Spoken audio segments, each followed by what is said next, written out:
10,000 போடுங்க, 2 மாதம் இல்லை ஒரு மாதத்தில் 25,000 ஆகும். இல்லை 1 lakh போடுங்க, 6 monthsல டபுள் ஆகும். இந்த மாதிரி டெலிகிராம் வாட்ஸ்அப் மெசேஜ்லாம் வருதா? இந்தியாவில் நடக்கிற 90% of the investment scheme fraud தான். இன்னைக்கு இன்வெஸ்ட்மெண்ட் ஸ்கீமில் 5 ரெட் ஃப்ளாக் என்னங்கிறத பார்ப்போம். Common red flags. முதலாவது, கேரண்டீடு ரிட்டர்ன். எந்த ஒரு இன்வெஸ்ட்மெண்ட் ஸ்கீமும் கேரண்டீடாக இவ்வளோ ரிட்டர்ன் கொடுக்குறேன் அப்படின்னு சொல்ல முடியாது.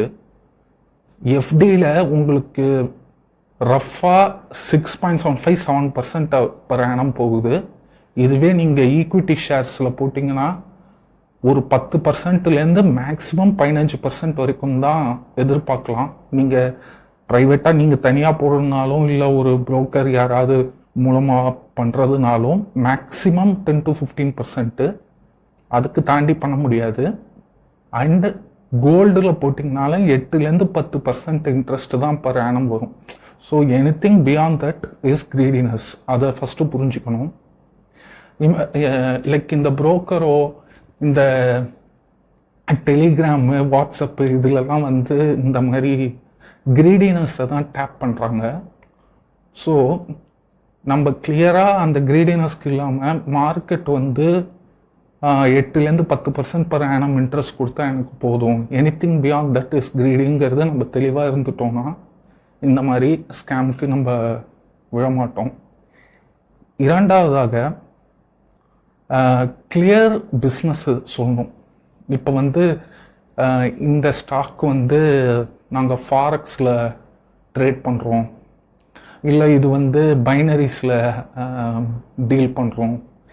கிளியராக பிஸ்னஸ் சொல்லாமல் ஒரு மாதிரி ஷேடி பிஸ்னஸாக இல்லை ஃபோனில் சொல்ல முடியாது, நேரில் தான் சொல்ல முடியும். இது கொஞ்சம் காம்ப்ளிகேட்டடு, இல்லை இந்த ஸ்டாக்கில் நாங்கள் போடுறோம் அப்படின்னா இது எது கிளியராக என்ன மோட்டிவ், என்ன பிஸ்னஸ்ஸு, இது எல்லாமே டிஃபைன் பண்ணணும். பிட்காயினு இல்லை சும்மா வேகா சொல்கிற எந்த பிஸ்னஸ்க்கும் நீங்கள் கம்ப்ளை ஆகாதீங்க, அது தெளிவாக ஆராயுங்க. மூணாவது, ஒரு ரெகுலேஷன் பாடியில் அந்த கம்பெனி பதிவாக இருக்கணும்.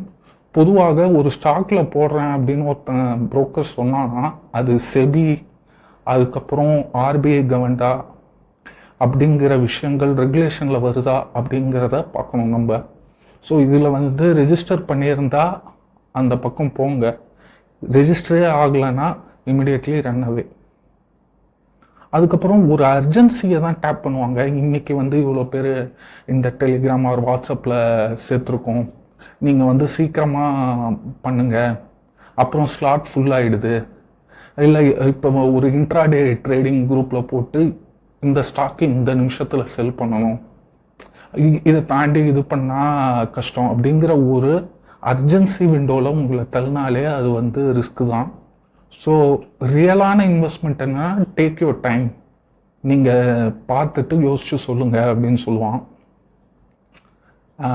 ஆனால் எனக்கு உடனே வேணும், நம்ம கிரீடினஸும் சரி, அவன் உடனே அர்ஜென்ட் பண்ணுறதும் ரெண்டுமே ஸ்கேமில் தான் இது விழுது. அப்புறம் இந்த எம்எல்எம் மாதிரி பிரமிட் ஸ்ட்ரக்சரில் நீங்கள் 2 பேருக்கு ரெஃபர் பண்ணிங்கன்னா 50% போனஸு, இந்த மாதிரி சொல்கிறதுக்கும் விழக்கூடாது. ஸோ அது ஜஸ்ட்டு டாப் ஆஃப் த பிரமிடில் சில பேருக்கு அப்படி பெனிஃபிட் ஆகும். அதோட ஸ்க்ரீன்ஷாட்டு, அதோட டெஸ்டிமோனியல் அதெல்லாம் போடுவான். பட் லேட்டராக வர்றவங்களுக்குலாம் அது அவ்வளோதான், அது இப்போ போனது போச்சு. ஸோ அவன் இதெல்லாம் தான் காமன் 5 ரெட் ஃப்ளாக்ஸு. இன்வெஸ்ட்மெண்ட் அப்படிங்கிறது ஸ்மார்ட்டாக இன்வெஸ்ட் பண்ணுறதை தாண்டி கேர்ஃபுல்லாக கரெக்டான ஸ்டாக்ஸில் இன்வெஸ்ட் பண்ணணும். So stay aware, stay cautious. நன்றி, வணக்கம். 10th